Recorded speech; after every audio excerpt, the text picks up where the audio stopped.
Assalamualaikum warahmatullahi taala wabarakatuh dan salam sejahtera saya ucapkan. Nama diberi Nur Zalina binti Harun, berasal daripada Kuala Lumpur, lahir di Kuala Lumpur dan menetap serta menghabiskan sebahagian usia saya di Gombak, Selangor, sebelum berpindah ke Bangi pada tahun 2018. Jawatan yang disandang sekarang adalah Fellow Penyelidik Kanan Unit Ethnosains dan Teknologi di Institut Alam dan Tamadun Melayu, Universiti Kebangsaan Malaysia. Saya mula bertugas di sini sekitar akhir 2017 hingga kini. Sebelum ni saya bertugas sebagai pensyarah kanan di Universiti Islam Antarabangsa di Kuliah of Architecture and Environmental Design. Pernah menyandang jawatan sebagai ketua jabatan dan juga ketua bahagian penyelidikan untuk Fakulti Alam Bina dan Persekitaran di UIA. Sebelum mengambil keputusan untuk memberikan fokus sepenuhnya kepada bidang penyelidikan. Jadi dengan latar belakang akademik, saya mendapat Part 1 dalam seni bina di Universiti Teknologi Malaysia, Skudai, bawah program Diploma Seni Bina. Dah lama dah, tahun 94. Kemudian menyambung pelajaran di universiti yang sama juga, tapi dalam bidang seni bina lanskap. Seni bina lanskap setelah bergraduat pada tahun 2000, saya bertugas sebagai arkitek lanskap di sebuah firma reka bentuk lanskap di Subang Jaya pada waktu itu. Terlibat dengan beberapa projek seperti projek Taman Putera Perdana di Putrajaya.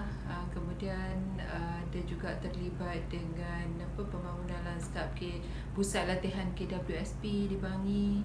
Dan pada waktu itu juga saya diberi kesempatan untuk turut terlibat dengan pembangunan lanskap bagi kampus Universiti Islam Antarabangsa di Pahang, di Kuantan, Indra Mahkota. Punca minat bidang seni bina dan seni bina lanskap ni sejujurnya banyak dipengaruhi oleh latar belakang keluarga juga. Sebab kakak dan abang saya berada di bidang seni bina. Kakak saya bertugas di Jabatan Kerja Raya dan abang saya merupakan seorang pensyarah di Politeknik. Tempat terakhir beliau bertugas adalah Politeknik Port Dickson. Jadi beza saya dan kakak dengan abang ni sangat banyak. Jadi waktu saya kecil, mereka ni dah berkhidmat di agensi-agensi yang saya sebutkan tadi. Jadi kebanyakan waktu mereka bekerja tu ada kala mereka bawa balik kerja kan. Jadinya saya pun lihat, tengok kan, rasa macam ni pen apa, ni pembaris apa, kenapa dia bentuk macam ni. Dan di situlah timbulnya minat terhadap bidang seni bina ni. Jadi memang selain pada tu saya memang suka melukis. Daripada kecil memang melukis. Saya pernah jadi sidang redaksi untuk untuk majalah sekolah. Waktu sekolah menengah pernah menjadi illustrator. Jadi daripada situlah peminat tu terbentuklah. Okey, kalau dilihat dari sudut kepakaran, seperti yang saya katakan, saya bertugas di Kuliah of Architecture and Environmental Design di UIA itu sekitar 17 tahun. Tapi lebih kepada mengajar, pengajaran. Tapi selepas bergraduat dalam Doktor Falsafah. Saya banyak diperkenalkan dengan penyelidikan, dan minat itu semakin subur, disuburkan oleh penyelia saya waktu saya buat PhD di UTM. Dan beliau banyak memberi dorongan, menanamkan minat dan keperluan, menanamkan rasa kefahaman terhadap pentingnya untuk kita menjalankan penyelidikan yang baik. Sebab pada saya untuk berubah, untuk mencapai Malaysia ke arah negara maju, ia harus bermula dengan penyelidikan yang baik. Sebab telah terbukti negara-negara membangun melalui penyelidikan, tapi penyelidikan yang baik, yang sistematik dan tersusun, yang mendasari ataupun berdasarkan isu-isu semasa, isu-isu masyarakat. Penyelidikan yang baik itu dapat menghasilkan natijah yang baik juga, dan akan memberi manfaat kepada masyarakat setempat. Okey, dari sudut bidang penyelidikan ataupun fokus penyelidikan yang nak kata paling minat tu, semua minat kan, dalam bidang seni bina dan seni bina lanskap ataupun pemeliharaan bandar ni memang sangat dekat di hati saya lah. Sebabnya waktu sambung master tu, saya menyambung dalam tajuk ataupun bidang pemeliharaan rupa bentuk bandar, dan dikecilkan lagi skopnya waktu buat PhD tu, peranan dan peranan ruang sosial di bandar-bandar lama di seluruh Malaysia, yang mana kajian tu dimulakan dengan pemetaan terhadap 10 bandar-bandar lama sekitar Malaysia, bermula daripada utara sampai selatan, Semenanjung. Jadi sejak daripada tu minat yang mendalam semakin terserlah lah, apabila sebabnya kajian-kajian saya ni banyak melibatkan bukan sahaja bidang seni bina, tetapi macam kesan pembangunan ke atas penduduk setempat. Lepas tu kesan pembangunan ke atas rupa bentuk bandar. Jadi itu adalah antara subjek ataupun topik yang paling dekat lah di hati, Tapi setelah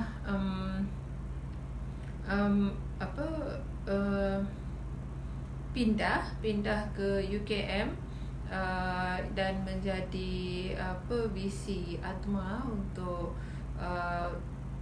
menjadi sebuah institusi yang terkehadapan dalam bidang pemeliharaan dan pemerkasaan warisan. Jadi minat tu jadi bercambah ke atas pemeliharaan warisan seni bina dan lanskap.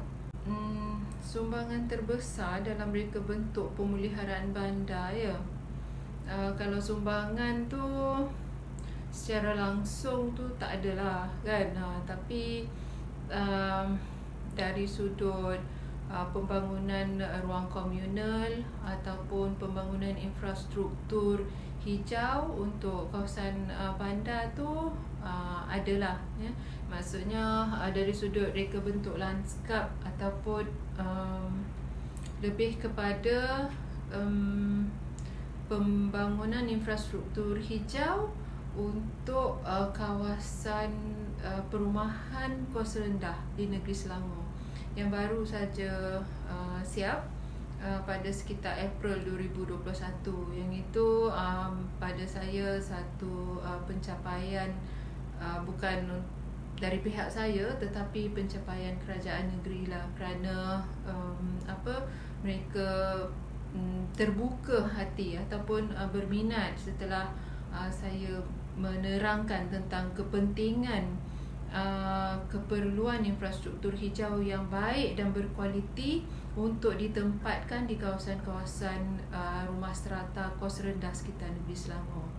Dan setelah siapnya projek tersebut ataupun garis panduan tersebut, kerajaan negeri, saya dikhabarkan bahawa kerajaan negeri telah mengorak langkah dengan membuat pemilihan ke atas 6 kawasan-kawasan yang kawasan-kawasan perumahan yang telah dikenal pasti untuk bangunkan garis panduan dan model jaringan hijau yang saya dan kumpulan laksanakan tu. Dari sudut penambahbaikan perkhidmatan perpustakaan ni, saya kira telah tiba masanya setelah kita melalui tempoh pemulihan pasca pandemik ni. Saya kira meskipun hampir ke semua sektor pekerjaan dalam universiti ni telah kembali kepada asal, iaitu dah boleh bersemuka kan, tapi saya kira pendigitalan prasarana yang ada di Perpustakaan Institut Alam dan Tamadun Melayu harus diperkasakan, sebab